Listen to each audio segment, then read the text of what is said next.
ഇത് നെല്ല് വിതച്ച് ഇതായതൊന്നല്ല. ഒരു പ്രാവശ്യം നെല്ല് കൊയ്ത് പോയതാണ്. കൊയ്ത്തെല്ലാം കഴിഞ്ഞ് പോയി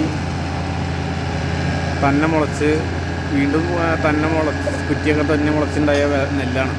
ഇഷ്ടംപോലെ ആദ്യം പോലും ശരിക്കും വളവും കാര്യങ്ങളൊക്കെ ഇട്ട് പരിപാലിച്ചിട്ട് പോലും ഇത്ര നെല്ല് കിട്ടിയിട്ടില്ല.